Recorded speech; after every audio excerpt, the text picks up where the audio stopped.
Assalamualaikum and welcome to my channel Learn with Learner।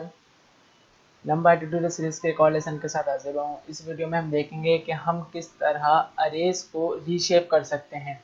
यानी हमारे पास एक अरे मौजूद है, हम उसकी डायमेंशन चेंज करना चाहते हैं 1D अरे को 2D अरे में, या 1D अरे को 3D अरे में, या 2D अरे को 1D अरे में चेंज करना चाहें तो हम किस तरह रीशेप कर सकते हैं। पहले हम इंपोर्ट करवा लेते हैं numpy, import numpy as np, then एक अरे क्रिएट कर लेते हैं np.random.rand int के फंक्शन से।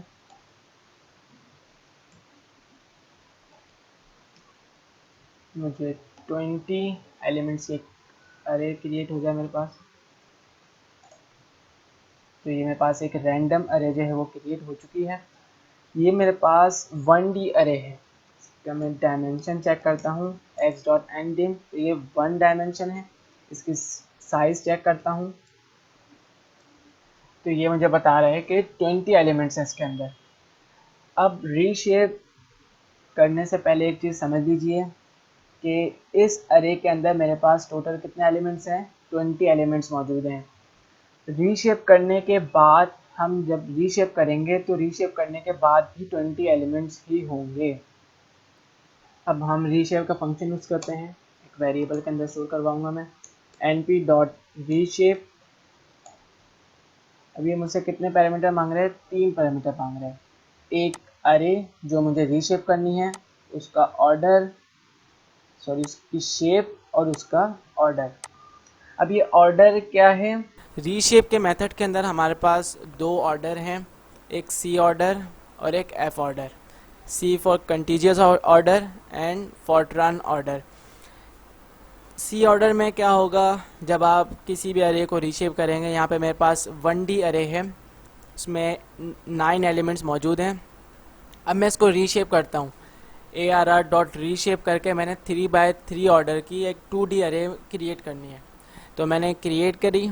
अब मैं 3x3 जब मैंने इसको शेप गिवन करी तो उसके साथ ही मैं इसको ऑर्डर भी गिवन कर दूंगा।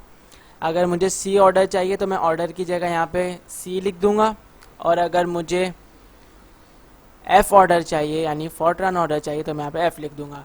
अब सी ऑर्डर में होगा क्या, सी ऑर्डर से मुझे मिलेगा क्या, सी ऑर्डर में मुझे रो वाइज अरेंज होगा। यानी ये जो रीशेप होगी अरे, ये रो वाइज होगी, यानी 0 1 2 3 4 5, यानी ये रो वाइज चलेगा। यानी रोज में पहले अरेंज होगा, देन कॉलम आएगा।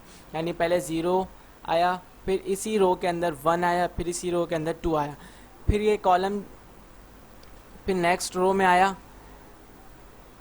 इसी तरीके से ये 3 आया, फिर 4 आया, फिर 5 आया। तो सी ऑर्डर में क्या होगा, ये रो वाइज करेगा, यानी पहले एक रो कंप्लीट करी, फिर दूसरी रो, फिर तीसरी रो। और फॉरट्रान ऑर्डर यानी एफ ऑर्डर में क्या होगा, ये कॉलम वाइज चलेगा।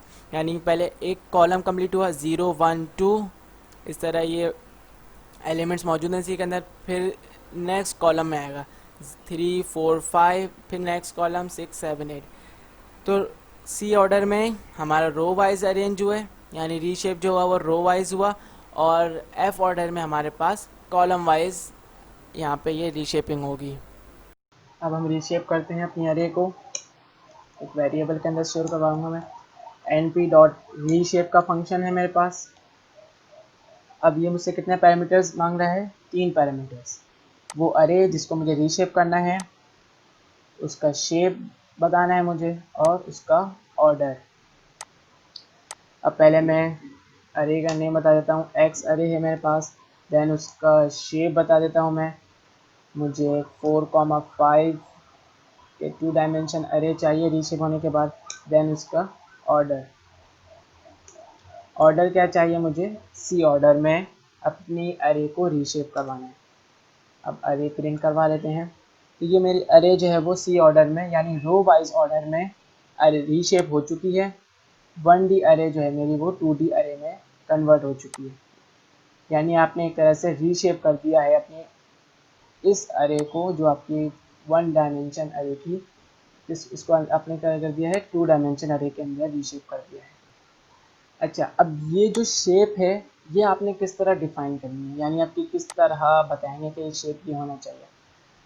मेरे पास जो पहले से अरे मौजूद होगी उसके मैं टोटल एलिमेंट्स देखूंगा, यानी मैंने उसका साइज़ देखा, कितने एलिमेंट्स मौजूद हैं, 20 एलिमेंट्स मौजूद हैं।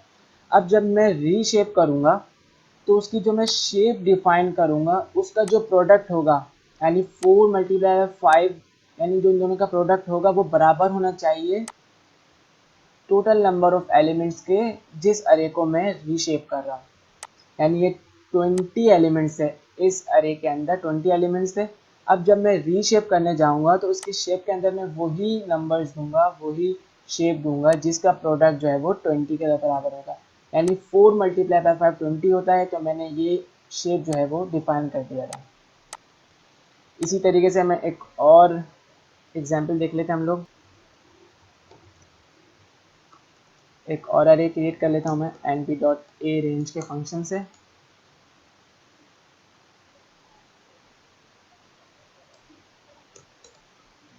ये मेरे पास एक अरे क्रिएट हो चुकी है। अब हम इसके अंदर कितने एलिमेंट्स हैं, पी डॉट साइज करके देखते हैं। इसके अंदर भी 20 एलिमेंट्स मौजूद हैं। मैं एक अरे बल्कि 40 एलिमेंट्स के अरे क्रिएट कर देता हूँ।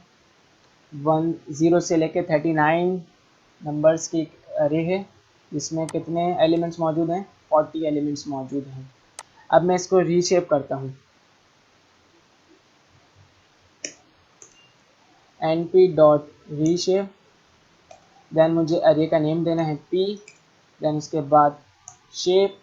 अब 40, अब 40 को मैं किस तरह शेप दे सकता हूँ न्यू, या तो मैं 10/4 यानी 10 रोज और 4 कॉलम्स की, या 4 रोज 10 कॉलम्स की देता हूँ। चलिए मैं 10/4 की 4 शेप दे दिया मैंने। देन इसका ऑर्डर, अब हम f ऑर्डर दे देते हैं। देन इसको प्रिंट करवा देते हैं।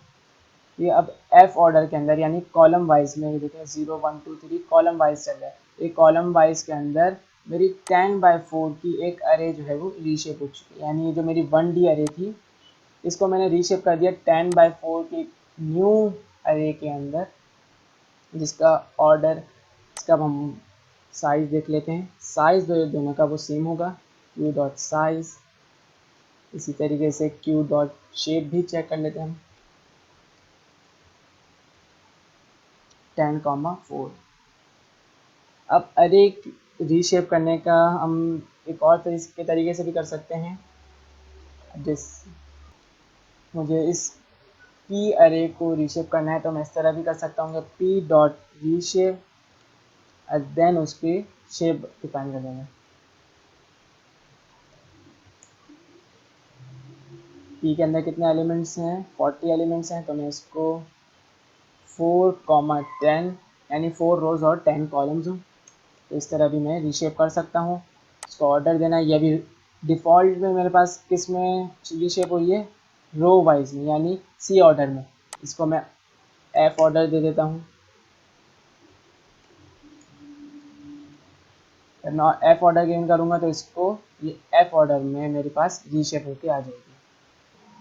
इसी तरीके से मैं इसी अरे को 3D अरे में कन्वर्ट करता हूँ। यानी मेरे पास ये जो 1D अरे है, पी जो 1D अरे है, इसको मैं 3D अरे में कन्वर्ट करना चाह रहा हूँ। अच्छा अब ये देखें, यहाँ पे जब मैंने इसको रीशेप किया था तो इसके बाद ये इसके अंदर सेव नहीं हुई, तो इसको हम इसी के वेरिएबल के अंदर जब स्टोर कराएंगे तब जाके सेव होगी, वरना ये सेव नहीं होगी। अब मैंने सेव करवा ली तो ये मेरे पास जो है वो अरे सेव हो चुकी है।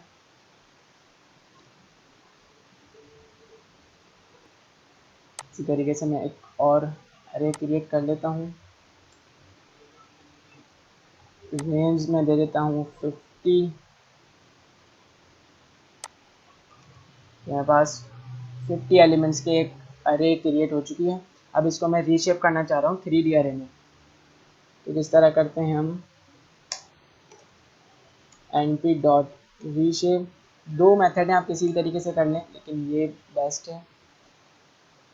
अरे गिवन करूँगा मैं, y अरे के अंदर मौजूद है मेरे एलिमेंट्स, देन शेप डिफाइन करूँगा। अब शेप किस तरह डिफाइन करूँगा मैं, अब ये 3D है तो मुझे 3 वैल्यूज़ देनी पड़ेंगी, तो तीनों का जो प्रोडक्ट होना चाहिए वो 50 के बराबर होना चाहिए। यानी जब मैं तीनों को जब मैं आपस में मल्टीप्लाई करूँगा तो उसका प्रोडक्ट कितना बनना चाहिए, 50 बनना चाहिए। मैं किस तरह कर सकता हूँ, 5,5,2, यानी 5 फर्स्ट डायमेंशन क्या मेरी 5, सेकंड 5 और थर्ड जो है वो 2, यानी जब मैं इन तीनों को मल्टीप्लाई करूँगा 5, 5, 2 को, तो मेरे पास फाइनल आंसर क्या आएगा, 50। अब इसका हम ऑर्डर डिफाइन कर देते हैं। ऑर्डर क्या चाहिए मुझे, सी ऑर्डर, एफ ऑर्डर चाहिए मुझे। तो ये मेरे पास जो है वो 1D अरे जो थी वो एफ ऑर्डर के अंदर 3D अरे में कन्वर्ट हो चुकी है, जिसके अंदर क्या है 5,5,2 शेप के अंदर जो मेरी अरे री शेप हो चुकी है। तो ये आप देख सकते हैं। इसी तरीके से आप 3D अरे को 2D अरे में या 1D अरे के अंदर कन्वर्ट कर सकते हैं। मैं इसी Z को रीशेप कर देता हूँ सिंपली 1D अरे के अंदर, Z डॉट रीशेप। ये मेरे पास 50 एलिमेंट्स की 1D अरे के अंदर दोबारा कन्वर्ट हो चुकी है। अब हम रीसाइज देखते हैं। रीसाइज क्या होता है, हमने देखा रीशेप में क्या करते हैं हम, कि जब भी हमें किसी अरे को रीशेप करना हो तो उसके total number of elements before reshape और आफ्टर रीशेप सेम होनी चाहिए। यानी जो हम इसकी शेप डिफाइन करेंगे तो उसका जो प्रोडक्ट होना चाहिए वो इस अरे के टोटल नंबर ऑफ एलिमेंट्स के बराबर होना चाहिए। लेकिन रीसाइज में क्या होता है, जैसे मैंने एक अरे क्रिएट करी, np डॉट ए रेंज के मेथड से एक अरे क्रिएट करता हूँ 30 एलिमेंट्स की। ये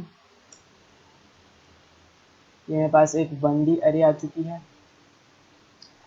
अब मैं क्या करूँगा, ARR रीसाइज करना है, इसको मैं वेरिएबल बना लेता हूँ। np डॉट रीसाइज का फंक्शन है। अब ये मुझसे कितने पैरामीटर मांग रहे हैं, एक अरे और दूसरा न्यू शेप। मैं इसको अरे प्रोवाइड कर देता हूँ पहले, ARR देन न्यू शेप। अब जब मैं इसको शेप दूंगा तो ज़रूरी नहीं है कि मैं जो शेप दूँ वो इसके नंबर ऑफ एलिमेंट्स के बराबर होने चाहिए। यहाँ पे हम इसके नंबर ऑफ एलिमेंट जो हैं वो चेक कर लेते हैं। ARR डॉट साइज करके इसके टोटल नंबर ऑफ एलिमेंट्स 30 हैं। अब जब मैं यहाँ शेप इसको डिफाइन करूँगा तो वो ज़रूरी नहीं है कि वो 30 के बराबर हो। अब मैं इसको डिफाइन कर रहा हूँ 6,7। अब 6,7 जो है वो 30 के इक्वल नहीं है, यानी 6 को जब मैं 7 से मल्टीप्लाई करूँगा तो वो 30 नहीं है। तो अब हम इसको रन करके देखते हैं।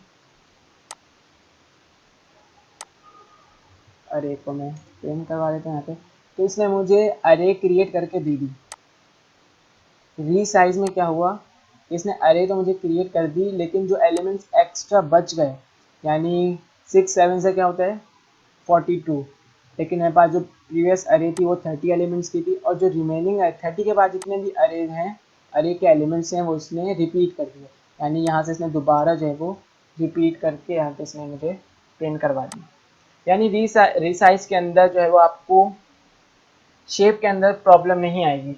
यानी अगर आप उसको उसके एलिमेंट से ज़्यादा भी दे देंगे तो आपके पास कोई एरर नहीं आएगा। जबकि हमने रीशेप के फंक्शन में देखा था कि अगर हमारे पास एलिमेंट से ज़्यादा इसका प्रोडक्ट जो है वो इस एलिमेंट से ज़्यादा हो तो हमारे पास एरर आ जाएगा।